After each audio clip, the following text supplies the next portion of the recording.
Alright, if you're interested in Shakespeare codes, you're going to want to see this. I was working on the next video when I received an email from fellow researcher Patrick Jennings. In video 43, I showed a right triangle Patrick found in Cymbeline from Shakespeare's First Folio. The triangle spells the word Tudor and surrounds the rosy cross right triangle found years ago by Peter Amundsen.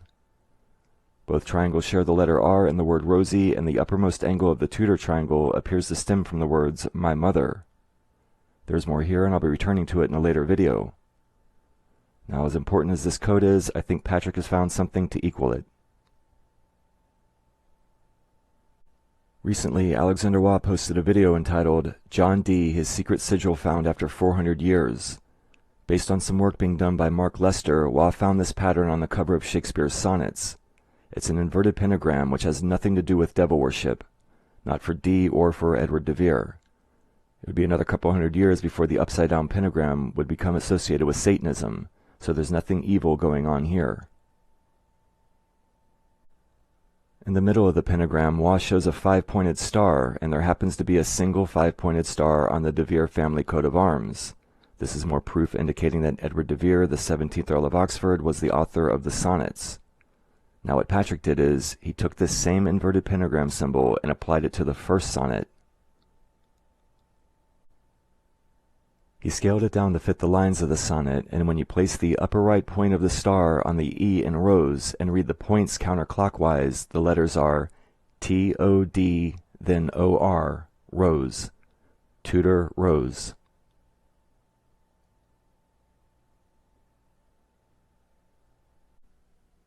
Taking a closer look at the five-pointed star in the middle, the top point has the letters D and T on either side. The leg on the left is pointing to the letter O, and the leg on the right is also pointing to a letter O followed by an R. Like the pentagram, it spells T-O-D-O-R, Tudor.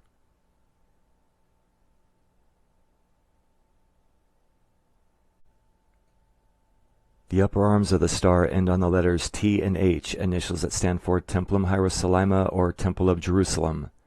The triple tau symbol of Royal Arch Freemasonry is also a T drawn over an H, and Waugh has shown how this hides an upside-down fourth T. According to a code found in the Sonnets dedication, Edward de Vere was the fourth T.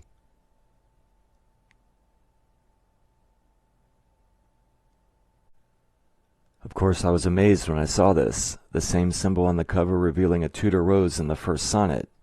In addition to this are initials at the beginning of the sonnet for Fratres Rosicrucis, or Brothers of the Rosy Cross, and the 10th word rose.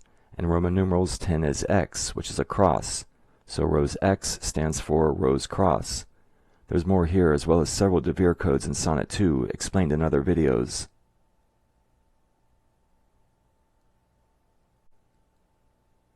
I thought there might be a message hidden in the star's center, and Patrick had also noticed right in the middle are the letters W-E-R-E. A W is comprised of two V's, and I've shown examples in the Shakespeare codes where the Greek letter H or eta is used for the letter E.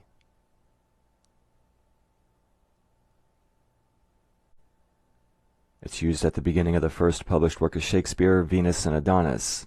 The acrostic EVHRH translates to EVERE, E Vere for Edward Vere.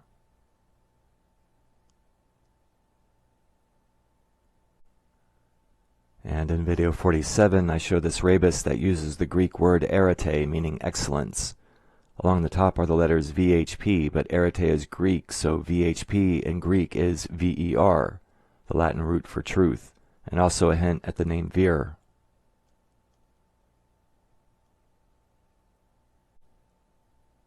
Now, Edward de Vere sometimes signed his name double V, and I think Where, W-H-E-R-E, is meant to be translated as double V-E-E-R-E, as a way of spelling the name de Vere. And just like the word ever can be read as E-Vere or an anagram of Vere, double V-E-E-R-E is also an anagram of E-V-V-E-R-E, E for Edward, double V-E-R-E, or E de Vere.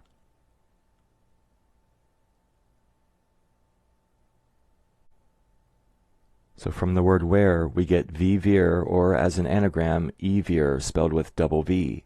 And that's the name I'm going to go with for the rest of the video.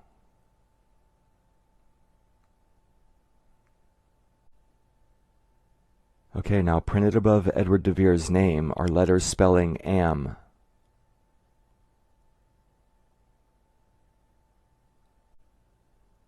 These are modern illustrations, and I wasn't able to confirm it, but I wonder if in the 16th and 17th centuries, the center of the star was known as the eye.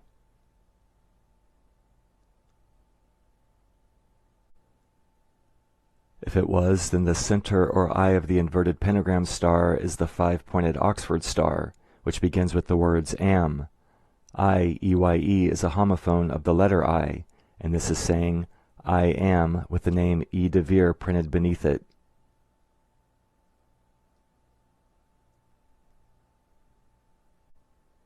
That leaves the words to thy,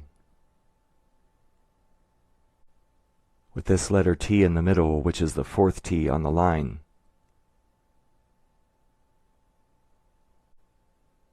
Like I explained earlier, in classical Greek, H or eta was sometimes used for the vowel E and is found in the Shakespeare codes. The letter Y is also pronounced E. Thy, T-H-Y, translates to T, T-E-E, and to, T-O, is a homophone of the number 2, so to thy can be read as to T.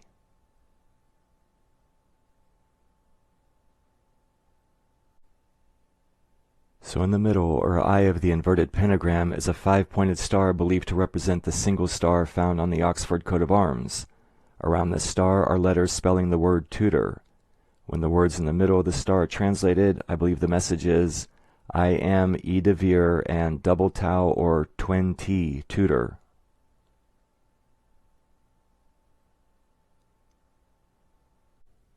Twin T Tudor is a name similar to twice 11 brethren that I recently found in the book of Job and the Shakespeare play Cymbeline. I was going to include it in the upcoming video when Patrick sent this Tudor Rose star, which happens to allude to the same name. I'm not going to discuss the meaning of the name here, so hit the notification button if you want to know when that information's posted. I will say that I think the reason D spelling Tudor as T-O-D-O-R is because T-O is a closer spelling of the number 2, and that's the focus. These Tudor codes, like Rosy Cross, Twin T Tudor, and Twice 11 Brethren, I believe are about 2 unknown Tudors, or at least someone who thought they were Tudors. In the next video, I'm going to show a connection between Edward de Vere and the character Job in the Old Testament, and point out hints at a tragedy in de Vere's life.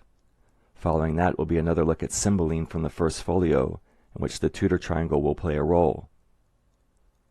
In the meantime, know there's a Tudor Rose star hidden in the first sonnet, with what appears to be a message about Edward de Vere and the star representing his family coat of arms.